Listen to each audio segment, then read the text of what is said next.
সুন্দরী পুরুলিয়ায় হয়ে উঠেছে সবুজে ভরপুর, যে কারণে বন্যপ্রাণও তাদের থাকার জায়গা হিসেবে বেছে নিচ্ছে। তাই পুরুলিয়া বন বিভাগের লাগানো ট্র্যাপ ক্যামেরায় ধরা পড়েছে একের পর এক বন্যপ্রাণের ছবি। আবারও পুরুলিয়ার কোটশিলার সিমনি বিটের জঙ্গলে বন দপ্তরের ট্র্যাপ ক্যামেরায় ধরা পড়ল পূর্ণবয়স্ক নতুন পুরুষ চিতাবাঘ।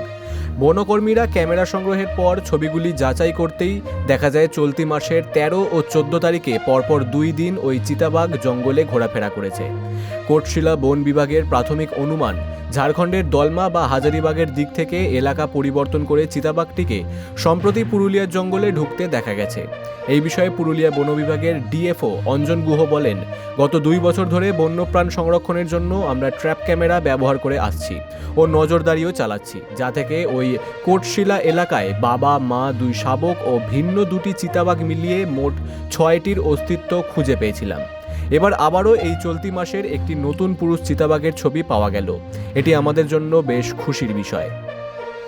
আমরা গত 2 বছর ধরেই বিভিন্ন ওয়াইল্ড লাইফ মনিটরিং এর জন্য ট্র্যাপ ক্যামেরা ব্যবহার করছি। এতে যেটা আমরা পেয়েছিলাম কিছুদিন আগে অবধি, যে মোটামুটি এখানে বাবা মা 2টি বাচ্চা এবং তার সাথে আরো 2টি লেপার্ডের উপস্থিতি, মোট 6টি। কিন্তু রিসেন্টলি গত সপ্তাহে আমরা ট্র্যাপ ক্যামেরায় একটি সম্পূর্ণ নতুন চিতাবাঘ, যেটি আগে এই অঞ্চলে আমাদের ট্র্যাপ ক্যামেরা বা কোথাও পায়ের ছাপে আমরা পাইনি কখনো তার রেকর্ড, তাকে এই অঞ্চলে আসতে দেখছি আমরা, এবং সে এই টেরিটরিতে যে প্রবেশ করছে, এটা আমাদের পক্ষে একটা আনন্দের খবর। কারণ যত নতুন পপুলেশনে যত নতুন মেল বা ফিমেলরা আসবে, তত জিনগত বৈশিষ্ট্য আরো ভালো হবে এবং এই পপুলেশনটার লেপার্ডের পুরুলিয়াতে একটা আদর্শ রেসিডেন্সিয়াল পপুলেশন হিসেবে স্থায়ীভাবে বসবাস করবে, এটাই আমাদের আশা।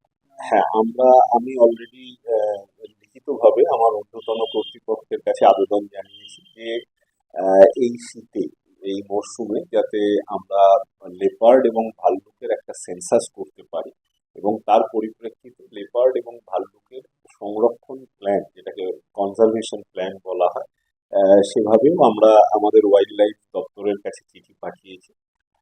ওনাদের উত্তর এলে আমরা সেইভাবে কাজ শুরু করব। বন্যপ্রাণ সংরক্ষণের জন্য 2026-এ বন্যপ্রাণ গণনার কাজ পরিকল্পনা শেষ হয়েছে। তার জন্য ঊর্ধ্বতন কর্তৃপক্ষকে লিখিতভাবে জানানো হয়েছে। পুরুলিয়া থেকে বিশ্বজিৎ সিং সর্দারের রিপোর্ট, বিগ নিউজ বাংলা।